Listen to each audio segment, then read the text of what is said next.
Mark, good to see you again. I'll start on the bodies front, actually. How are you after what was, I imagine, quite a physically demanding game on Tuesday? Yeah, we've got a few walking wounded. We've still got a little bit of time before the weekend, but Mike Foles did a block tackle, so he's just tweaked the ankle, so still a little bit sore today, so we'll have to check on him. Tyreek is still a bit stiff in the back. We're hoping that's going to resolve itself and make him an option. We've got bumps and bruises, as you would imagine. Chappie got a bang lower down on his shin on both legs, so that's just an impact injury. That one should be okay, but yeah, we're a bit bruised and battered, but it was worth the effort, and I thought on the day the lads did great. Difficult circumstances, comfortable in the game at 2-0 to the good, and merited that position in the game. But then obviously your referee made a decision that affected or could have affected the outcomes. Thankfully it didn't. What pleased you the most about Tuesday? I think it's that we showed great resolve and determination not to lose the winning position that we found ourselves in. I think we were still taken aback by the initial decision when we conceded. So to have two big setbacks, one after another in close succession, I thought our reaction after that was really good. And I think that shows the character and the resilience of the group we've got. So I was really pleased with that aspect. I suspected that's what we've got anyway, but that was just a clear indication of it. Just on Matty's situation, and if he is missing on Saturday, how do you go about solving that issue, given that Liam's absent as well?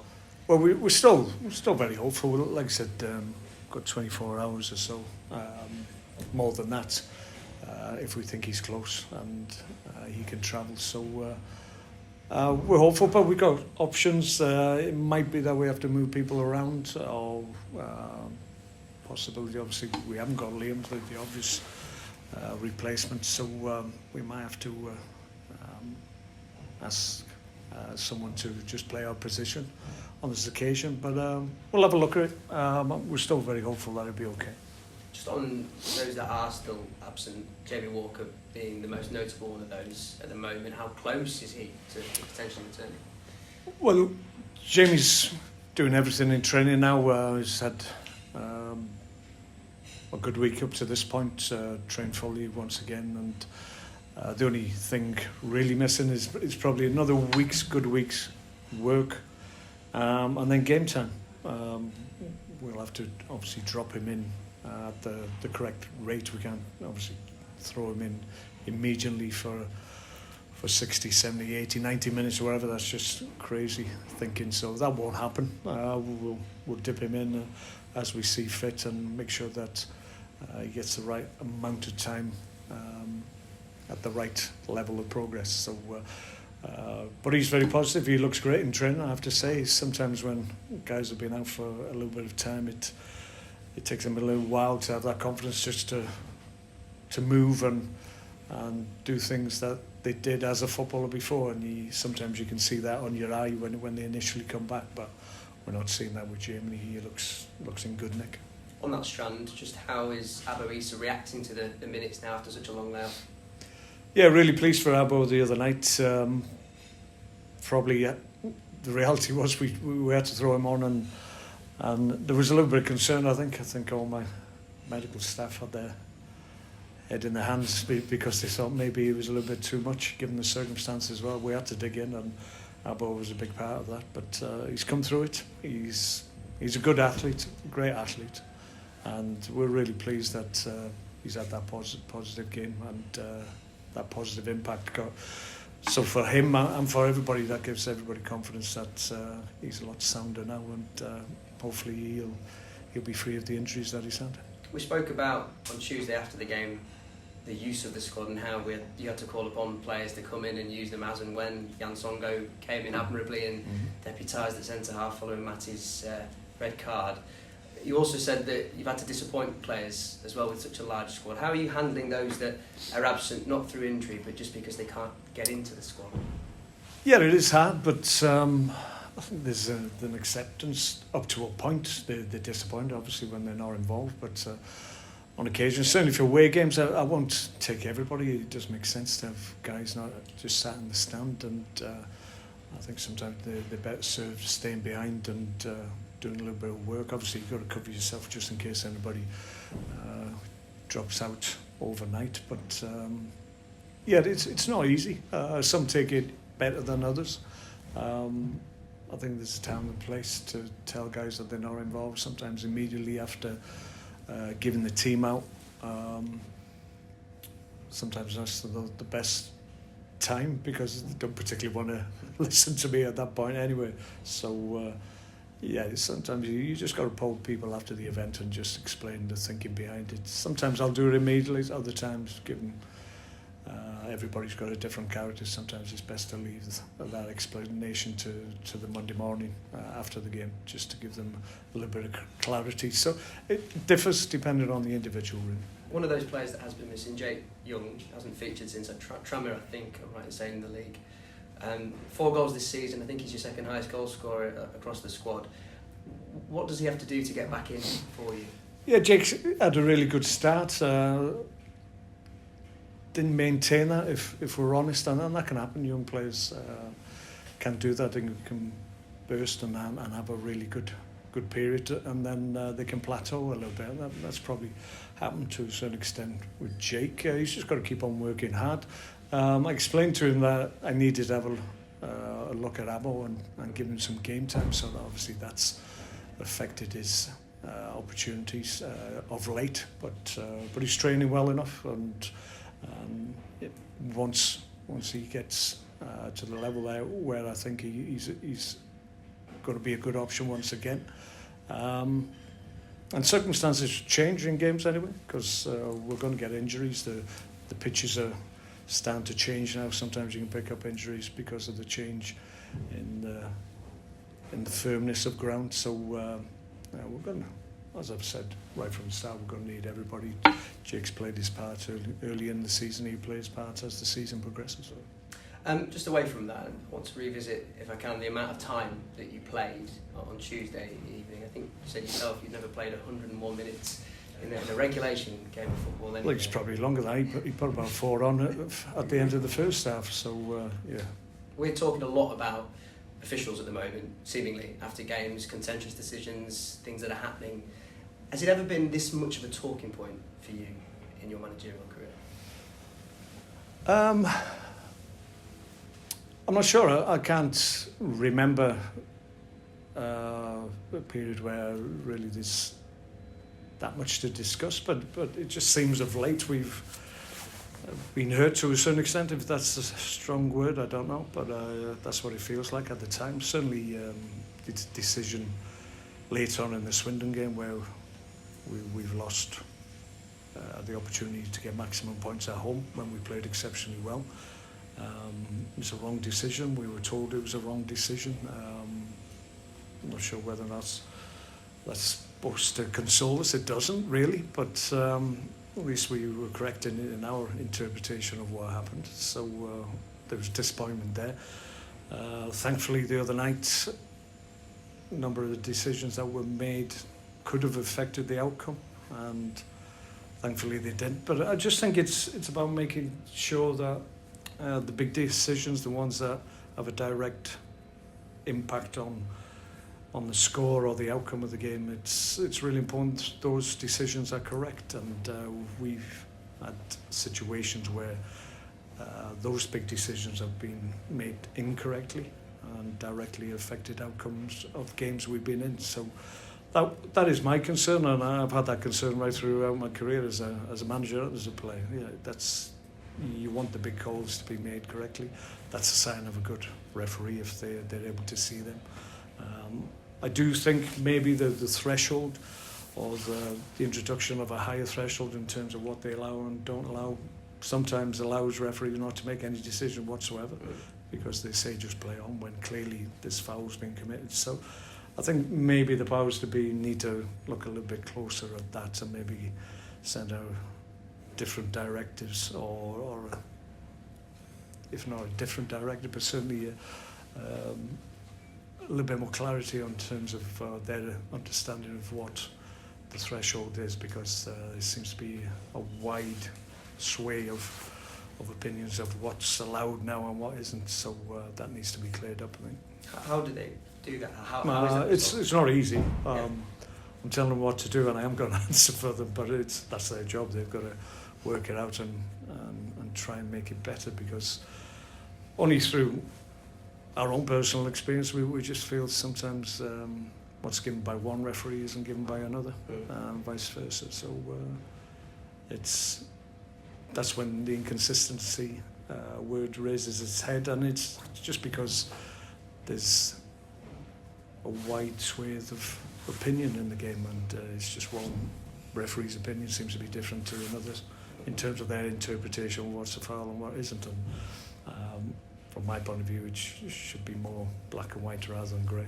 Are you speaking to the players specifically about how to handle those situations emotionally? All we say to them is that expect things to go against you. I think that's probably the only thing you can do, and try not to let those moments adversely affect you as an individual and as the team. And thankfully, we've shown, certainly on Tuesday, we showed to a man that we weren't affected by what we all felt was the wrong decision at that time. So I think maybe the message again through that we've just got to get on with it, expect the worst and hope for the best. How much of an aid is someone like your captain, Richie Smallwood, in those circumstances? And I raise him given that we've spoken to him today as well, and we discussed the point of the officiating and how he's felt it's been, and how, I think the word was frustrating, I think it's probably a fair word to use as well. How key is he to try and negotiate, I don't know if that's the right word, but at least try and get your point across to the side? Yeah, I mean, Richie's vocal on the pitch, and he's always organising anyway, and that's important. If we think things are going against us, he recognises that. He's been in them situations, and sometimes other players find it more difficult to understand those momentum shifts that we talk about, and when things start to go against you as a team. So Richie recognises that. That's why he's a good captain in that regard. So I think it's difficult on the pitch. You've got to have players that are able to sense what's going on, or sense at times a little bit of injustice in terms of how the game is flowing or being allowed to flow. And Richie's very good at highlighting things. I think he does it in the correct manner as the captain, which you have to do. You have to show respect, and we always try and do that. But at times, like he's already said, it can be frustrating. I'm going to break the January window duck in terms of line of questioning. I don't think anybody else has asked you so far this season, but we're 6 or so weeks away now from said window. What are the intentions for that window right now? Ask me again in 5 weeks. Do you have any plans in place? There will be plans, yeah. I don't anticipate we'll be doing a huge amount of business. We've got players coming back, obviously, like Jamie, and hopefully in the new year, Manny Osadebi, so who's progressing really well as well. So there may be opportunities to get a few guys out in terms of game time, but it's not going to be a marked difference to the squad in terms of what we've got now. What's that line of communication like with Stephen as the head of recruitment? How often are you in discussion? Very good. Very good. He's always here anyway, usually towards the end of the week, and so we talk not so much daily at the moment, but that certainly will increase as we get nearer to the window. But we always talk weekly. There's always things popping up on WhatsApp in terms of guys getting flagged up and opportunities getting flagged up. So we're all in the same loop. We're all on the same page in terms of our understanding of where the market is and who might be available or who might not be. So it's working well. It certainly worked well in the summer, so certainly anticipate it'll be the same in January. On a similar strand, for those that are out of the deal in the coming summer, the end of this season, are any talks in place at all about extensions? I don't think we need to do that. I've been at clubs and at different levels where it's all about protecting the club's position and making sure that guys don't get to the end of the contract. That's a little bit different at League Two level, and it's a lot of players go to the end of the contract, and that's when the negotiation starts. And I can understand the positives of that. It can keep people keen and keep them focused and working really hard. And there's negatives as well to that, is because they want the ability to know where they're going to be. So there's pros and cons, but predominantly decisions on furthering contracts will probably be nearer the summer rather than in January. So on to Saturday then, and Sutton away. It was a good visit for you the last time that you were there. What are you expecting from them this season? Yeah, different problems for us. They are quite direct, and they haven't changed to any great extent from the last time we played them. But we coped really well, as you said. It was a good opportunity and a good performance last time we visited them. And towards the end of the year, they were flying. It was a really important game for them, and we effectively stopped their progress into the playoffs. So great win, 4-1. Really clinical in our finishing, which we probably haven't been up to this point. So hopefully we can take some more chances. I think we're very, very close to having a performance that will click in all areas of our play, and it's only about converting chances. Obviously, we do it up to a point, but some chances you think, well, it does make my life and the team's life easy if we can convert 1, 2 or 3 of those good chances that we have in games. We've not quite cracked that. We were able to do it last time out, but obviously Sutton at home is always a difficult fixture, so we'll have to be ready for them. They're in a great run of form away from home currently. Why do you think that is? Well, I think teams, obviously there's an onus on the home team to obviously have a real go against us. Sometimes we don't get that at home, and sometimes teams will concede ground and just hit us on the counter attack, and at times we've had a difficulty with that. I think we're getting better, and we will get better still, but I think sometimes we can sit back a little bit and allow teams to come on us, and then when we counter attack, I think we got sometimes better tools than other teams have to do that. Certainly the other night I thought our attacking play and our ability to offload at good times and release players into space and take opposition players out of the equation was really good. So I just think it allows us a little bit more time and space to pick teams off, whereas sometimes we're faced either with a high pressing team that wants to deny space or any time on the ball, or teams will drop off and not allow us the space that we want to operate in. So slightly different away from home. It's at the moment clearly the results are better away from home, and I think it's clearly something that we want to get the balance right, because at the moment we should be picking up more points at home. But we're on a great run of form. We're, in terms of the league, what is it now, 12, 13 games, I don't know. Only 1 defeat, so that's excellent form. So we want to continue on that run, make sure that we're consistently picking up points, which we are at the moment. We're in a good position, I feel, at this stage. We can always look back on games now where we drop points there or whatever, but that's football. That's a football season, and that's what it encapsulates. You've got to accept it up to a point, but do something about it. So for the most part, we've picked up good points in difficult places. So we want to continue to do that. Okay. Cheers, Matt. Yeah, obviously Jamie touched upon it a little bit there about obviously Matty going off, and how you would look to fix that up this Saturday. Obviously Jan came on, I thought he was superb. He really slotted his role straight away. Whoever comes in, whether it be Jan or Timmy or whoever, is that just for you to say to them, you do need to do a job for me for 90 minutes to send around alongside Romany, or is that potentially an audition for them to say, look, go out there, show them what you can do, and this might be your audition to take Matty's place? How would you treat that? Well, I think it's a case that everybody has to be ready when there's an opportunity that presents itself. There's obviously a body of work that Matty's put in this year that puts him in a position of strength because he's playing exceptionally well. Arguably, he's going by the stats this season.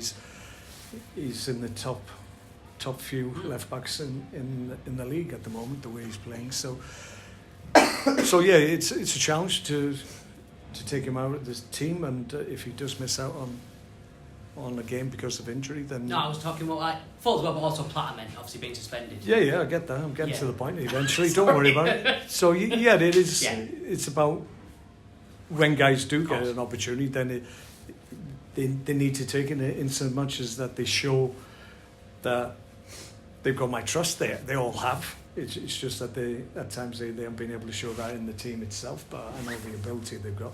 So it's just about when they do come in, there's an expectation on them to do what's required, and I have no doubt that any of the guys that will come in and take a place in the team will have more than enough to deal with whatever I ask them, and that's a great comfort to me as the manager. Definitely, yeah. And obviously, with the three behind Andy on Tuesday, Tariq, Scott and Harry, they're all in form. And obviously, injuries aside, is it for the likes of Abbo and Dion to challenge them for a place where they're like your kind of almost starting three there now, or with there being so many games short space of time, are you still going to look to potentially rotate that three? Yeah, up to a point. There's rotation already because you've heard me talk about guys that start games and guys that finish it, and it's predominantly those positions that get changed during the game. So if you don't start games, more often than not, in the positions you talk about, those are the ones I usually change if I'm trying to affect the game. Yeah. So all of them, again, good game time. I think that's why they're able to come in and make the impression either as a sub or as a starter. So those options that we got, I feel are really strong for us. I look at other teams and I look at their options in similar circumstances. I don't see them being able to do what we can do on occasions, so that's encouraging for us. But it's still about performance. It's still about making sure when you're on the field of play, you affect the game, you affect the opposition, and I'm being really pleased with the impact of all the subs I've made, almost without fail.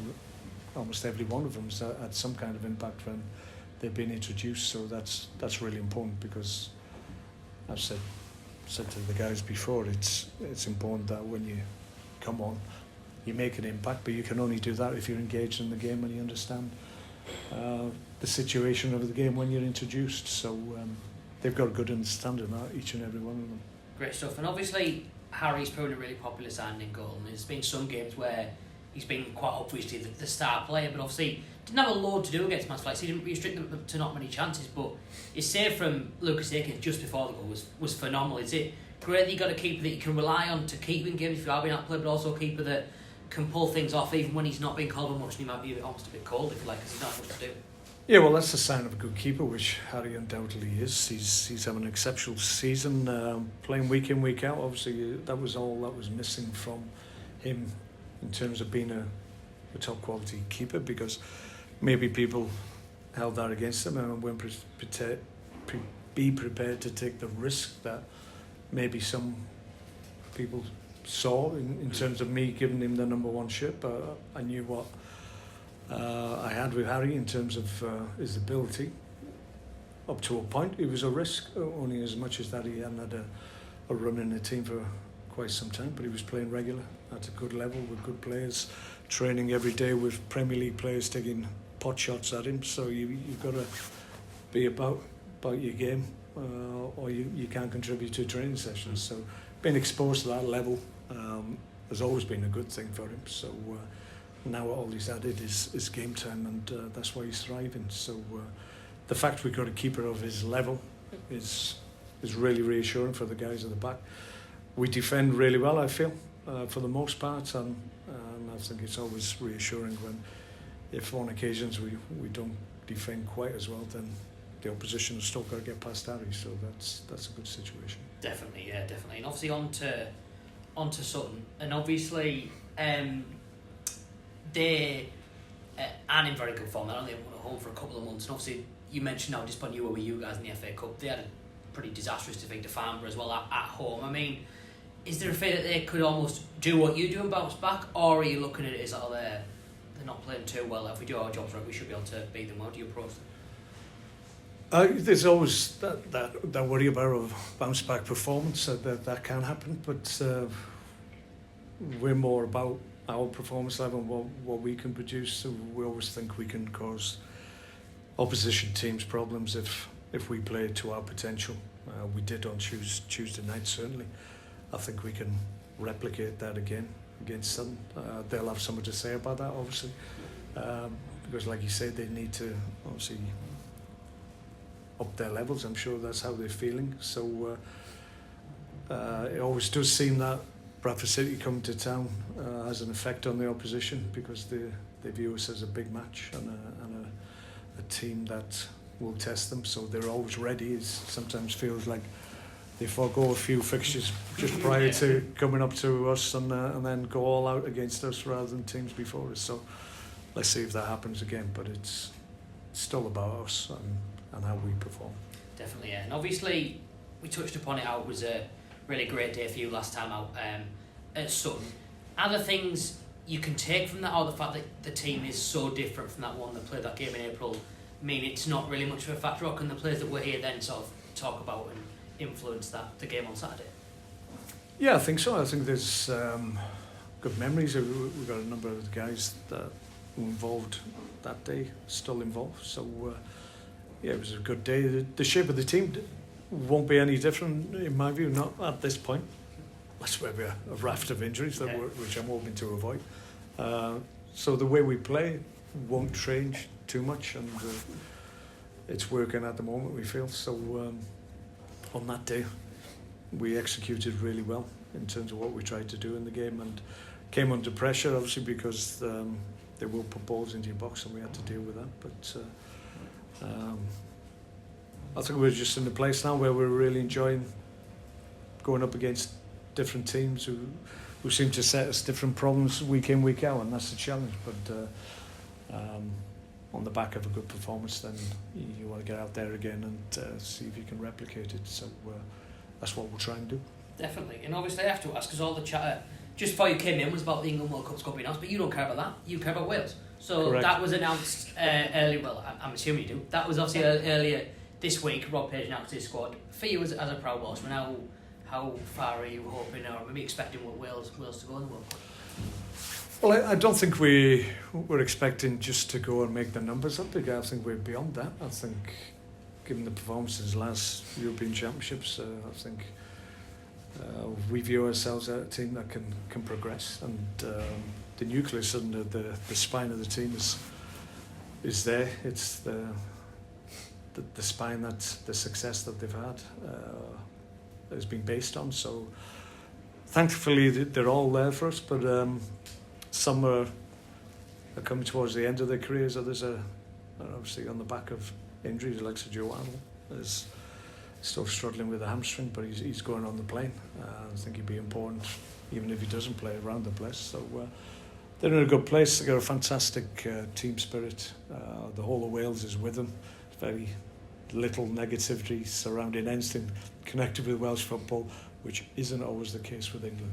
Absolutely not, no. And obviously you mentioned, just finally for me, you mentioned Joe brief there. Obviously you managed him at Stoke. What obviously I won't talk about Gareth Bale and Aaron Ramsey, but Joe's been so important to Wales for so long. What's Joe like as a player, and why is he so important to Wales or any team he plays in? Yeah, well I got him at Stoke, and I was really delighted with what he produced for us. He was always available, was always high energy, would sometimes go into situations where the outcome was against him, but he always had the character to do that. Really good link player as well, understands the game, understands what's required, and the position he plays, he knows it like the back of his hand. So he's very effective in the role that he has certainly for Wales.